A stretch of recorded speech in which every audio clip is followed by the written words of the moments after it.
For 4 centuries, it stood as the one place on earth where heaven touched earth. Solomon's Temple, a masterpiece of pure gold and Lebanese cedar, carrying the breath of ancient mountain forests. Then, in the summer of 586 BC, 400 years of holiness were reduced to ash in just 4 days. But history hides a chilling paradox. While Babylonian accountants inventoried every golden spoon with obsessive precision, the universe's most sacred treasure vanished without a trace. Why did God abandon his own house? And where did the Ark of the Covenant truly go? To understand the fire of 586 BC, you must first understand the cold lie Jerusalem was living. The city was not just a fortress of stone, it had become a fortress of denial. Look at the faces of the people walking those streets. They weren't afraid. Despite the Babylonians' shadows lengthening on the horizon, despite the warnings of the prophets, the mood in the markets was one of arrogant certainty. Why? Because of the building. Jerusalem had developed what we might call a dangerous theology. They believed that as long as the temple stood, God was a hostage to his own address. The building itself had become their security blanket. Think about that term, a security blanket. In psychology, it is an object that provides a sense of safety, regardless of the actual threat. A child clings to a blanket in a thunderstorm. The blanket cannot stop the lightning, but the child feels untouchable. The people of Judah had turned the most sacred space on earth into a divine insurance policy. They believed the presence of the gold-covered walls meant the presence of God's protection, no matter how they lived. It was a classic case of what modern science calls cognitive dissonance. Imagine the internal struggle. On one hand, they knew the law. They knew the requirements of justice, mercy, and exclusive worship. On the other hand, the streets were choked with idol worship. They were bowing to stars in the morning and sacrificing to Yahweh in the evening. Injustice was the currency of the courts. The poor were crushed. The widow was ignored. How does a heart survive that kind of contradiction? It creates a shield. They use the temple to mask their moral decay. They convinced themselves that ritual could bribe the Almighty. They believed that as long as the smoke of the incense was rising, the sword of the enemy would never fall. They had confused God's address with God's approval. Jeremiah stood in those very temple courts. He watched them come in with blood on their hands to offer sacrifices for their souls. He heard them chanting, a rhythmic, hypnotic spell meant to drown out the voice of conscience. The temple of the Lord, the temple of the Lord, the temple of the Lord.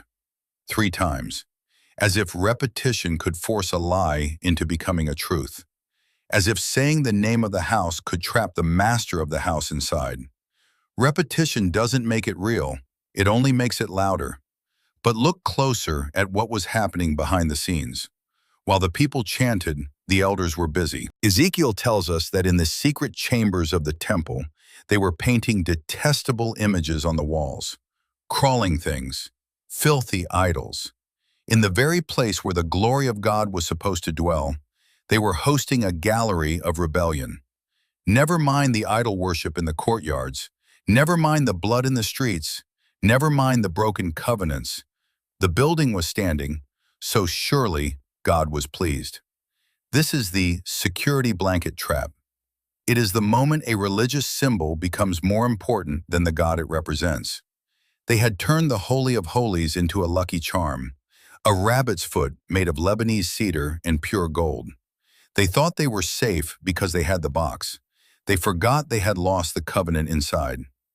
God refuses to be a mascot. He sent messengers, again and again, not because he wanted to destroy them, but because he had compassion. He wanted to rip the security blanket away before the fire did it for him. He wanted them to see that a temple without truth is just a tomb. But they mocked the messengers. They despised the words. They scoffed until the dissonance became so loud that there was only one remedy left. If the people would not leave their idols, God would leave his house. The tragedy of 586 BC didn't start with Babylonian torches. It started with a heart that traded a relationship for a building. It started with the lie that ritual can replace righteousness. Jerusalem was about to learn a terrifying lesson. God is not a prisoner of his own real estate. When the glory leaves, the gold is just metal. And when the protector departs, the walls are just piles of stone waiting to fall. The countdown to the end didn't begin with a siege ramp. It began with a chant that no longer carried a heart. The temple of the Lord, the temple of the Lord, the temple of the Lord. The silence that followed was about to be broken by the sound of marching feet. To understand the fall, you must look at the man sitting on the throne as the walls began to tremble. His name was Zedekiah. He was the last king of Judah. But he wasn't a conqueror, he wasn't a builder, he was a maggot in the palace, a puppet installed by a foreign power. He was 21 years old when the weight of a dying kingdom was placed on his shoulders. Think about that. 21. He sat in the shadow of his predecessor, who had been dragged to Babylon in chains. He saw the gold stripped from the walls. He heard the cries of the elite being marched into exile. And yet, he learned nothing. Nebuchadnezzar made him swear an oath of loyalty. This wasn't just a political contract, it was a spiritual vow. Zedekiah swore in the name of Yahweh, the God of Israel, to serve the king of Babylon. In doing so, he linked the honor of his God to his own word. Zedekiah was a man who lived in the whispers of the palace. He would summon the prophet Jeremiah in secret, hiding in the dark, asking for a word from God. He would hear the truth. He would hear that surrender was the only path to life. And then he would walk back into the light of his advisors and ignore it. Weakness is often disguised as diplomacy. In 589 BC, Zedekiah made his fatal choice. He didn't just break a treaty, he committed a double betrayal. He broke his word to Babylon, and he broke his vow to God. He turned his back on the east and looked south toward Egypt. He sent ambassadors to Pharaoh Hophra, begging for a military alliance. He thought horses and chariots from the Nile could save him from the iron will of the Euphrates. He traded a covenant for a conspiracy. The prophet Ezekiel, sitting in exile hundreds of miles away, recorded God's reaction to this betrayal. It was a question that should haunt every leader. Shall he who does such things escape? Can he break the covenant and yet escape? The answer was carved in the coming dust. Number. Now enter the giant. Enter the man God chose as his instrument of judgment. Nebuchadnezzar II. Nebuchadnezzar wasn't just a king, he was the most powerful ruler on earth. He was the builder of Babylon's legendary walls, the architect of the Hanging Gardens, the commander of an army that had never known the taste of defeat. He was a man who believed he was a god, a man who worshipped Marduk. But here is the theological twist that should stop you cold. God did not call Nebuchadnezzar a monster. He did not call him a devil. He called this pagan emperor, my servant. You need to feel the weight of that.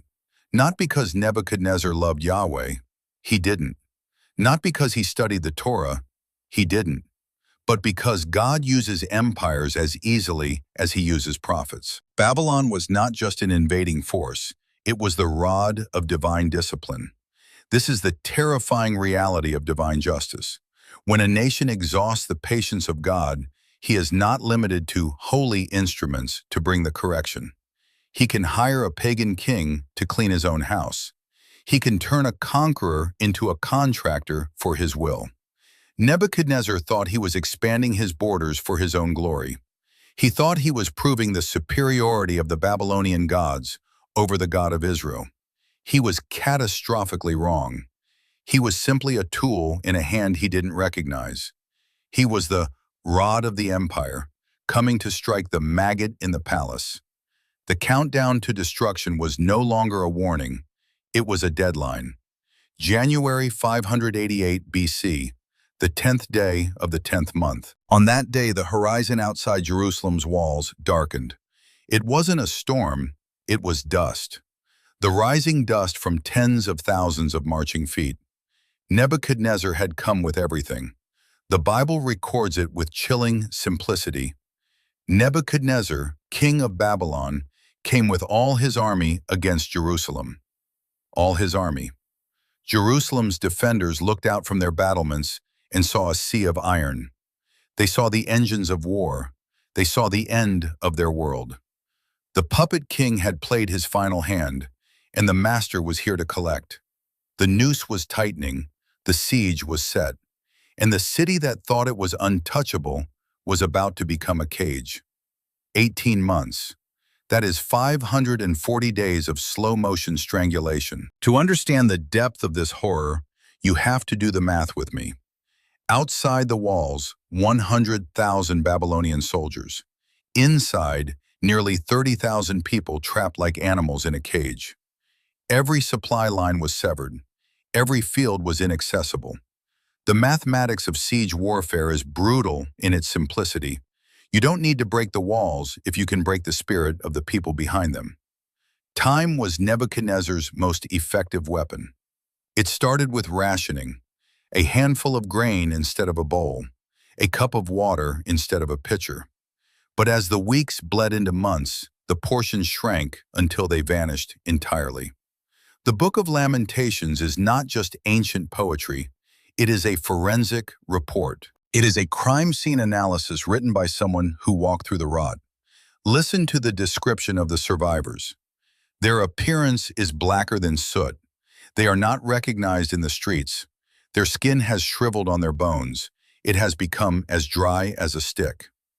Think about that image. Skeletons covered in paper-thin skin, wandering the streets of the most sacred city on earth. The quick death by the sword was mercy.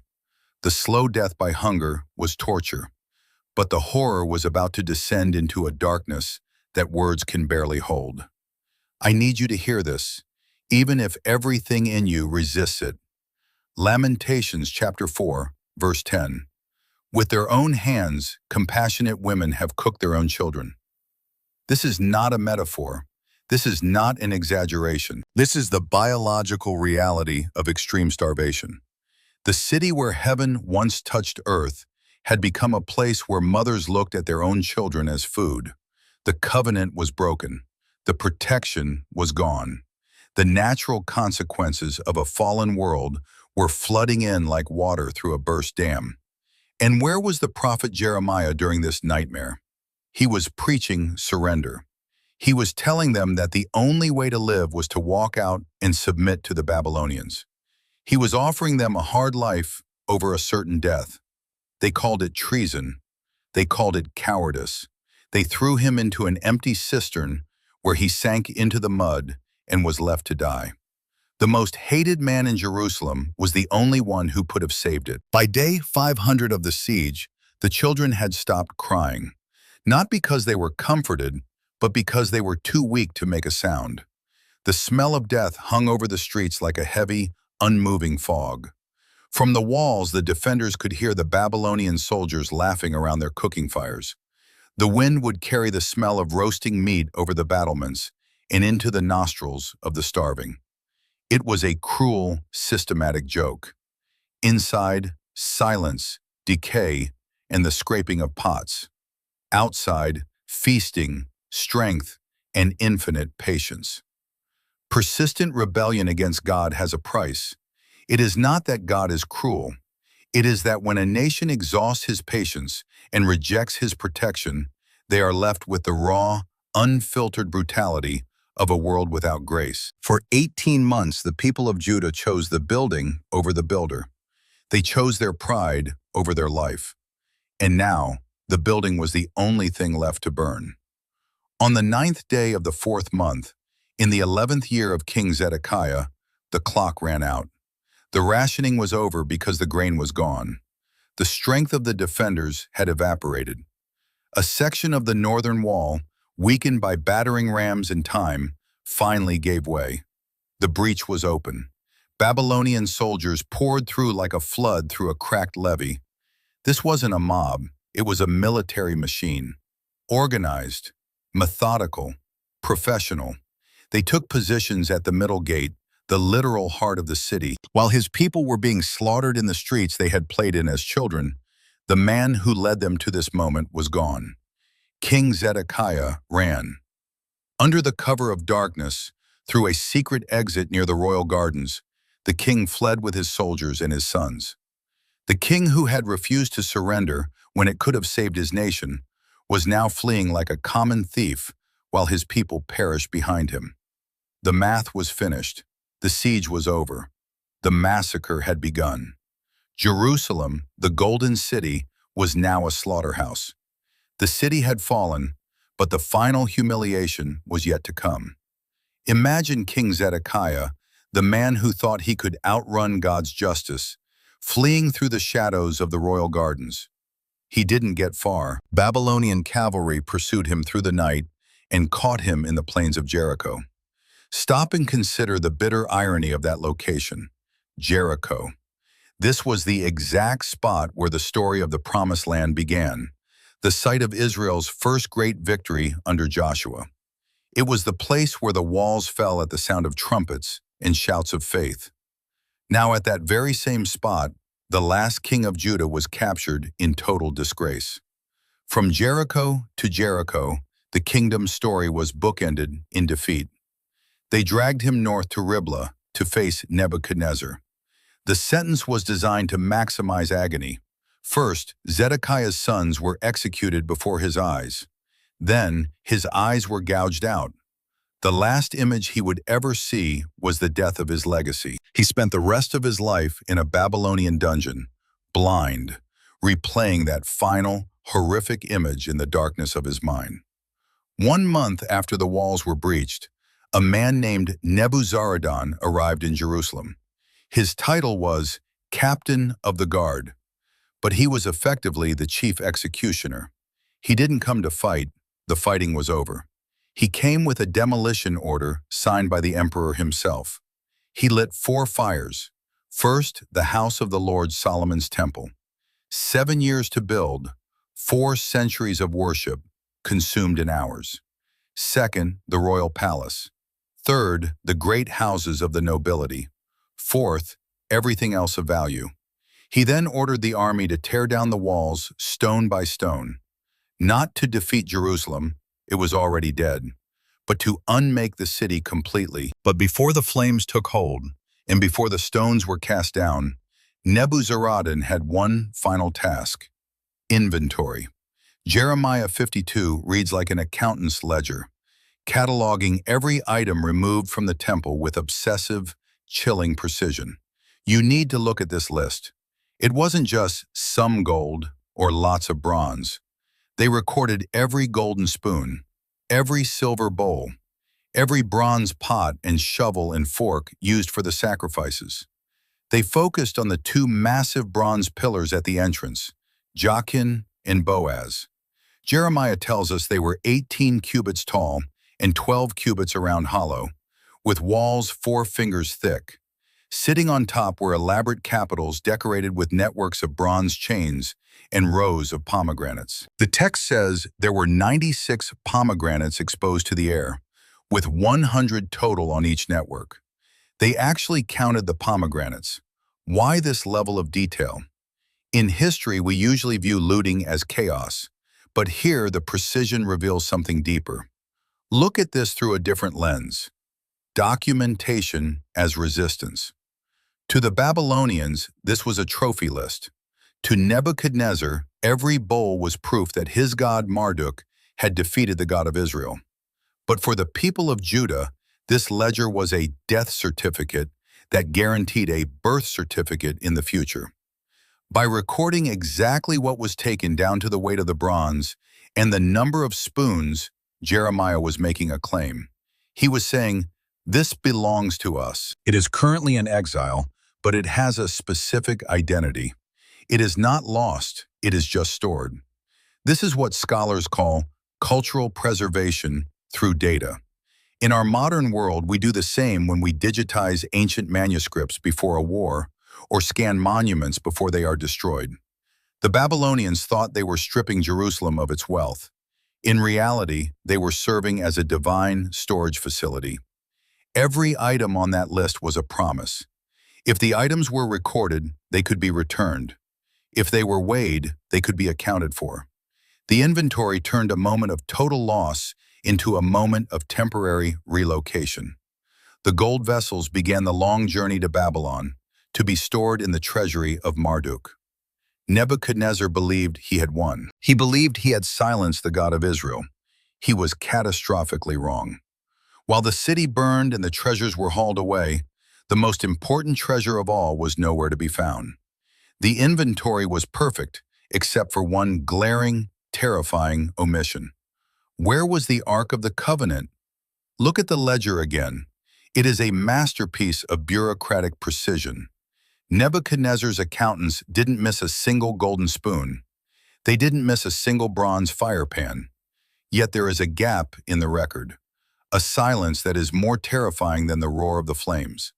The most important treasure of all is missing, the Ark of the Covenant, the gold-covered chest that held the tablets of the law, the very footstool of the Almighty. It is absent from every list, not in the destruction records, not in the Babylonian archives, not in the inventory of items returned decades later. It is simply gone. Where did it go? To solve this, you have to look deeper than the ash. While the accountants were weighing bronze pillars, they forgot one crucial detail. Jerusalem is not just a city built on a hill. It is a labyrinth. Beneath Mount Moriah lies an extensive network of secret limestone tunnels, carved deep into the rock over hundreds of years. Ancient traditions suggest that as the Babylonian war cries echoed in the north, the priests moved with ghost-like silence. They carried the ark down into a hidden vault, a chamber Solomon himself had prepared for this very day of darkness. Think about the flickering torches in that deep, suffocating dark. While soldiers were tearing the gold from the walls above, the heart of the temple was perhaps only feet beneath their sandals, protected by the earth and the silence. While the city above was being unmade, the most sacred object in human history was being hidden in the one place fire could not reach. To this day, these tunnels remain a forbidden zone. Archaeological digs are blocked by the razor wire of modern politics and ancient sensitivities. The secret remains buried, waiting for what the historians call the fullness of time. Did the Ark of the Covenant eventually fall to a forgotten looter? Or is it still breathing in the dark, resting in the dust of a forgotten chamber, waiting for a generation that is finally worthy to see it? The silence of the record isn't just a missing line. It is a choice. The accountants counted the pomegranates on the columns, but God ensured they never counted the ark. The building was lost, the gold was looted, but the covenant was kept in the dark. But even as the physical temple was being dismantled, something even more profound was happening. Because while the priests were hiding the ark in the tunnels, the glory it represented had already made its own escape. The most terrifying truth of 586 BC isn't that the ark was lost, it's that it was no longer needed. You need to understand something fundamental about 586 BC. We often look at the smoke rising over the ruins of Jerusalem and assume that Babylonian military power drove God out of his home. We assume the fire was stronger than the glory. We are wrong. The flames did not evict the Almighty. He had already vacated the premises. Years before the first torch was lit, the prophet Ezekiel, sitting in exile, was given a vision that should stop you in your tracks. He saw the glory of the Lord, the same divine presence that had descended as fire in the days of Solomon. He saw it rising from above the cherubim in the Holy of Holies. It didn't rush. It moved to the threshold of the temple, pausing there as if reluctant to leave. Then it moved to the east gate. Then, finally, it departed over the Mount of Olives. Gone. The glory left before the Babylonians ever arrived. Why? Because God is not a prisoner of his own real estate. Ezekiel was shown the truth. While the people were outside chanting about God's protection, the leaders were inside worshiping idols in the dark. They had turned the temple into a mascot, a lucky charm to cover their sins. But God cannot dwell where he is not wanted.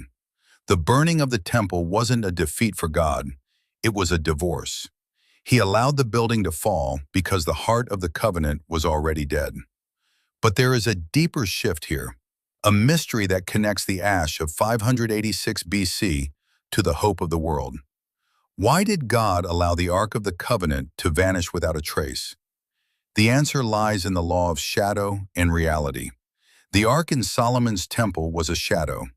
It was a gold-covered chest holding stone tablets and a jar of manna. It was a beautiful, sacred, but temporary symbol. God's plan was always moving from the shadow to the substance. Think about this connection. 600 years later, another ark appears. Not in a golden palace, but in a humble room in Nazareth, the Virgin Mary. Her womb became the new ark, carrying not just stone tablets, but the Word of God made flesh, Jesus Christ. The manna in the golden jar was replaced by the bread of life. The rod of Aaron was replaced by the eternal King. When the Babylonian torches consumed the golden chest, they weren't destroying the covenant, they were clearing the stage for a new covenant that could never be stolen, looted, or burned. God took away the visible shadow to give us the eternal reality. The disappearance of the ark wasn't a tragedy, it was a transition. It was the moment God stopped dwelling in a box and started dwelling in a person. The fire took the gold, but it couldn't touch the promise. Because the promise was no longer made of metal and wood, it was made of flesh and blood. That is how long the sacred vessels sat in the darkness of Babylonian storerooms. Nebuchadnezzar thought he had humiliated the Almighty. He believed those golden bowls were trophies of Marduk's superiority. He was wrong. He was simply acting as a divine storage facility.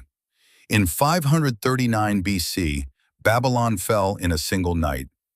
Cyrus of Persia issued a decree that changed history. The exiles were going home, and they weren't going empty-handed. The book of Ezra tells us that every item Jeremiah had meticulously inventoried was brought out. 5,400 articles of gold and silver. Not a single golden crumb was left behind. God had preserved his vessels, even while the building lay in ruins. But what about the address? The Second Temple rose from the ashes, and 500 years later, it too was reduced to rubble by Roman torches. Why? Because God was teaching us a lesson that transcends architecture. We look at the smoking ruins of 586 BC and feel a sense of loss. But you need to ask yourself, is your own temple falling? We are so much like the ancient Judeans. We build towers of career, reputation, or empty ritual and treat them like lucky charms. We focus on the external address while the internal life becomes a wasteland. The third temple is not a project of marble and gold. It is a project of the Spirit. God is not looking for a building to inhabit. He is looking for a people to dwell within. He is looking for a heart that values the covenant more than the box. So what about the mystery of the ark? Perhaps it remains hidden to force us to look at the reality it represented. If God's glory left the temple before the fire ever touched the wood, what does that tell you about what he truly values? Is it religious real estate, or is it something else entirely? Drop your thoughts in the comments. I read every one. And if this investigation helped you see the story behind the story, subscribe. We are just getting started.